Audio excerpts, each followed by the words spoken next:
All right, for much more on Scottie Scheffler's dominance, let's bring Mark Zecchino and Bob Weeks into the conversation now. But before we do get to Scheffler, and Mark, I'm noticing a shiny trophy on your lap. Do you mind telling our audience what's going on with that? Yes, we got to give some love, Scully, to our friend Jerome Kahn and our friends at Bushnell. Jerome hosted his 9th Invitational down at Cherry Hill Golf Club down in Niagara region. Wow, what a special place that golf course is. And yours truly, lucky enough to walk out with the hardware, because you know why, Adam? And you know this because you're my member guest partner. I'm good at picking partners. I rode our good friend Darcy Brown. What a day he had. Darcy just picked me up, threw me on his back, and walked it across the finish line. So we got the hardware. You certainly did. And you won the RBC Canadian Open, Celebrity Pro-Am a little earlier this year. Anyway, you just keep on winning. Scottie Scheffler also keeps on winning in a big way. Mark, just looking at last week specifically, what impressed you the most about Scheffler?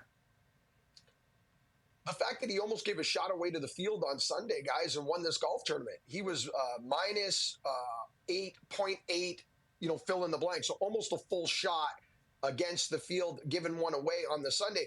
So you don't have your best stuff again. And he burnt a lot of edges. But, most players, if they're going to putt on the negative side of strokes gained putting on a Sunday, they're not going to win a golf tournament. But he's just so superior a ball striker. And I think potentially he's learning now in the last, call it 6 months or so, how to win different ways. Learning to win when you don't just have your best stuff. When he has his best stuff, we've seen that movie. We see what he does on a Sunday at the Players. We see what he does over 4 days at Augusta. But what we saw at the Travelers Championship is a player that just, kind of made good swings at key times, didn't make mistakes, and found another way to get a W. Yeah, certainly. It's so much fun to watch. Bob, let's put this into perspective now. You've covered this game for a long time. We've had the Scottie and Tiger in his prime conversation a couple times on this show, but now it's 6 wins in his last 10 starts. Bob, just how incredible is this run right now? I mean, there's so many numbers you can look at that just sort of blow your mind about what's going on. I mean, Scottie Scheffler right now has won $17 million just in the 7 signature events that he played. He is now 7th on the career money list, over $70 million in career money. Now, I know the money isn't equal to what it was, say, 5-10 years ago, or some of the other guys who were ahead of him, but it just goes to show you how quickly he's moved up and how much success. And I think the biggest thing, and Mark kind of touched on it a little bit in his comments, was, it's at the point now where other players realize what they have to do to try and beat him.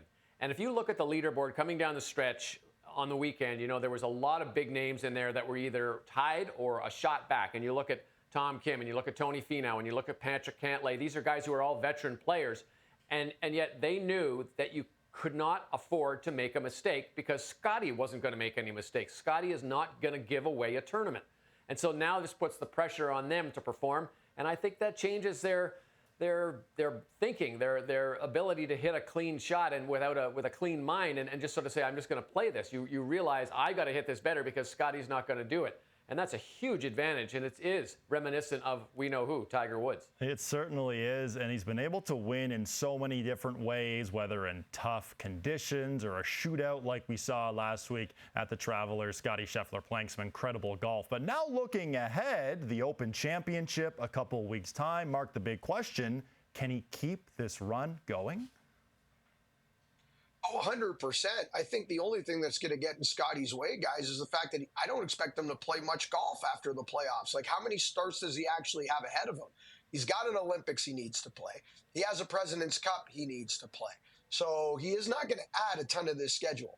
If he wins the Open Championship, that gets him to 7 wins. I think if he gets to 7, he has a chance at 9, which would tie Tiger and VJ for this century most wins in a season at 9. And I think, you chalk him down for at least one playoff event, and then the question becomes, does he play in the fall? Or if he does play in the fall, does he play more than once, and where? And all these question marks for the fall schedule. So a lot comes down to that Open Championship. If he wins the Open, I think we might get to 9. I think if he doesn't win the Open, we might get stuck on 7 or 8. Well, in 3 starts at the Open Championship, Scottie Scheffler's best finish is a tie for 8th.